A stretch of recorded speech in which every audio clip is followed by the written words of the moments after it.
অনেক ধরনের তথ্য আমরা পেয়েছি, যার অনেকগুলো পরে সঠিক প্রমাণিত হয়নি।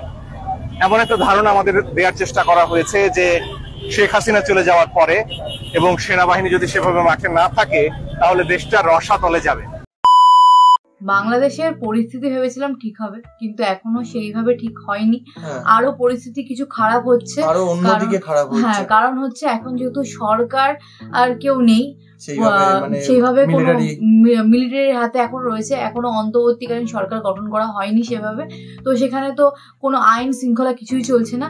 তো সেখানে রাজ্য মানে একটা রাষ্ট্র কি করে চলবে, একটা দেশ কিভাবে চলবে, সেখানে তো অনেক সমস্যা ক্রিয়েট হচ্ছে। তো তাই নিয়ে একটা ইন্টারভিউ। তো চলো, এই সুযোগে অনেকে সদ্ব্যবহার করছে, স্টুডেন্টদের বদনাম করার চেষ্টা করছে, সেটা আমরা সবাই দেখতে পাচ্ছি। এই নিয়ে আমরা একটা ভিডিও বানিয়েছি আগে। তো যাই হোক, চলো এই ভিডিওটাতে কি আছে সেটা আমরা ভিডিওটা দেখলে বুঝতে পারবো।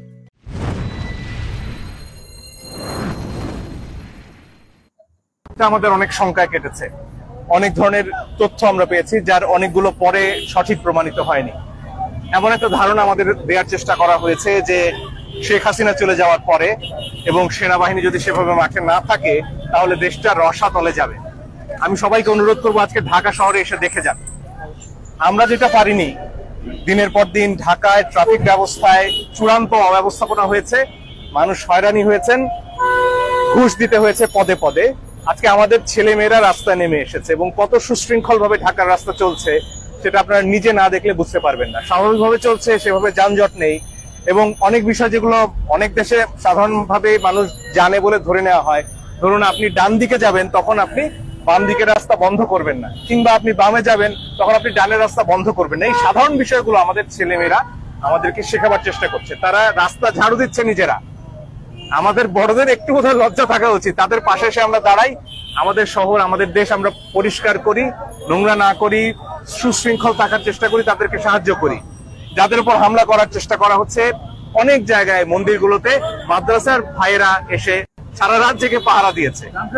আশেপাশের মানুষ আপনারা সবাই এগিয়ে আসুন, আমাদের এই ছোট ছেলে মেয়েদের কষ্টটা একটু লাঘব করুন, আমরাই পারবো আমাদের দেশটাকে নতুন করে করতে। আপু তোমার পরিচয় একটু বলবে? আমি সাবিনা, আমি একজন ভার্সিটির স্টুডেন্ট, ইউল্যাবের স্টুডেন্ট।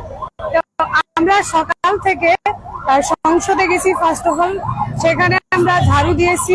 সেখানে এগুলো আমাদের রাষ্ট্রীয় সম্পদ, এগুলো আমাদের রক্ষা করা আমাদের দায়িত্ব, এগুলো পরিষ্কার করা আমাদের দায়িত্ব, আমাদের কর্তব্য। দেশের আইন মানা আমাদের কর্তব্য, এগুলো আমাদের কর্তব্যের মধ্যে পড়ে।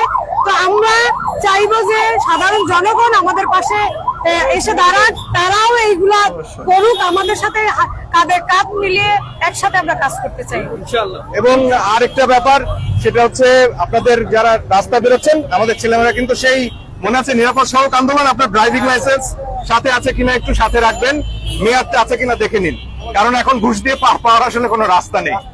রাস্তায় জেব্রা ক্রসিং গুলো আছে, জেব্রা ক্রসিং এর আগে গাড়ি থামাতে হবে, জেব্রা ক্রসিং বন্ধ করা যাবে না। এই সহজ নিয়মগুলো দরকার হলে ইউটিউবে ভিডিও আছে যে একটা ট্রাফিক আইন কিভাবে মেনে চলতে হয়।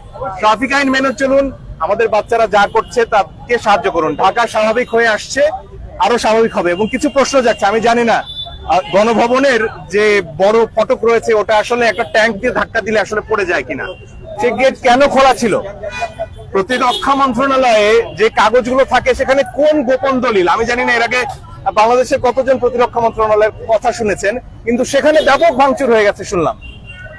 কেন? প্রধানমন্ত্রীর অফিসে, গণভবনে এবং প্রতিরক্ষা মন্ত্রণালয়ে কোন গোপন নথি ছিল, কাদের নাম ছিল, সেগুলো বেরিয়ে আসা দরকার। আমি জানি যারা এই স্বৈরশাসকের সহায়ক শক্তি ছিলেন, বিশেষ করে বড় বড় ব্যবসায়ীরা, বেক্সিমকো বলুন, বসুন্ধরা বলুন, সামিট গ্রুপ বলুন, তারা নিশ্চয়ই আজকে অন্য কোনো শক্তিকে বশ বানিয়ে টাকা দিয়ে কিনে নিজেদের অবস্থাটা বজায় রাখার চেষ্টা করছেন। যাদেরকে বলতে চাই তাদেরকে স্পষ্ট করে, আমাদের সন্তানরা ওই পুরনো বাংলাদেশে ফেরত যাবে না, নতুন বাংলাদেশ হবেই না। দেখেও খুব ভালো লাগছে যে খুব ভালো কাজ করছে স্টুডেন্টরা। যেইভাবে সত্যিকারে এতদিন ঢাকা শহর যেরকম যানজট ছিল, যেরকম বলছে যে অনেক যানজট, আমরা আরো একটা ভিডিওতেও দেখলাম যে যানজট অনেকটা কমে গেছে।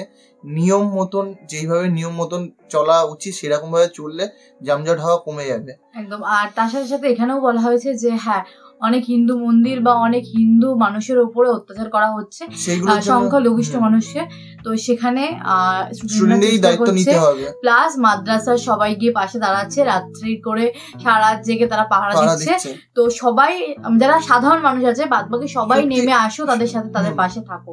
সেটাই, মানে যারা এখনো নামুনি কিংবা আন্দোলনে ছিলে না, তারাও চেষ্টা করো যে তোমার আশেপাশে যেই মন্দির কিংবা যে হিন্দু বাড়ি আছে সেই বাড়িগুলো যেন কোনো রকম ভাবে অত্যাচার কিংবা অনাচার না হয় সেটা একটুখানি দেখে রেখো। মানে তোমাদের দায়িত্ব এখন, মানে যেইভাবে তোমরা জয়লাভ করেছো সেইভাবে যেন তোমরা মাথা উঁচু করে আগামী দিনে এগিয়ে যেতে পারো। আর একটা সুষ্ঠু বাংলাদেশ জানি আবার গড়ে তুলতে পারো। কারণ দেখো অনেক বদনাম তোমাদের অলরেডি হচ্ছে, তোমরাও জানো। আমরা যে জায়গা থেকে রয়েছি সেই জায়গাতেও কিভাবে অনেক, আমি খোলাসাভাবে বলতে পারছি না, তোমরা জানো, বুঝে নিয়েছো যে কি হচ্ছে না হচ্ছে। সবাই নিউজ দেখছো, সবাই সোশ্যাল মিডিয়ায় আমাদের এখানে বলেও দিয়েছে যে এই টাইপের কোনো ভিডিও যেন না বানানো হয় কিংবা না শেয়ার করা হয় কোথাও, কারণ ব্যাপারটা হচ্ছে একটা অশান্তি ক্রিয়েট হচ্ছে। মানে ওখানকার যে পরিস্থিতি তৈরি হচ্ছে তার জন্য আমাদের এখানের মানুষদের মধ্যে একটা খারাপ ধারণা, রাগ, ক্ষোভ তৈরি হচ্ছে, আর সেটা আমরা চাই না। আমরা চাই যে এইটা জানি না হয়, যে ভালোবাসাটা আছে বাঙালির প্রতি সেটা জানি থাকে। আর তার জন্য কিন্তু তোমাদেরকে চেষ্টা করতে হবে, তোমাদেরকে তাদের পাশে দাঁড়াতে হবে, তাদেরকে সাহায্য করতে হবে। যারা একভাবে ভিডিও দেখছি, অনেক ভিডিও দেখছি, তারা বুঝতে পারবে বিষয়টা কি হচ্ছে। তোমরা মানে স্টুডেন্টদের এতে কোনো হাত নেই এইসব ভাঙচুর, এইসব আগুন জ্বালানোতে, কিন্তু অনেকে যারা একটা দুটো ভিডিও দেখছে কিংবা একটা দুটো খবর পড়ছে, দেখেনি আজ দেখছে, তাদের কাছে কিন্তু এটা বিষয়টা ক্লিয়ার না। তাদের কাছে কিন্তু বদনাম হচ্ছে। তাদের কিন্তু একটাই ভিডিও দেখেছে, তারা একটা ভিডিওতে এটাই জাজ করবে যে এই আন্দোলনের জন্য হচ্ছে, স্টুডেন্টদের জন্য এই মানুষগুলোর ক্ষতি হচ্ছে, বা সেই মানুষগুলো কিন্তু এখন সেটাই ভাবছে। তো সেটা জানি না হয়, সেটা চেষ্টা তোমাদেরকে দেখাতে হবে যে তোমরা নিজেরা দায়িত্ব নিয়ে সেই জিনিসটাকে ঠিক করেছো। একদম। তো যাই হোক, চলো ভিডিওটা এখানে শেষ করছি, দেখা হবে নেক্সট ভিডিওতে। ততক্ষণের জন্য টাটা।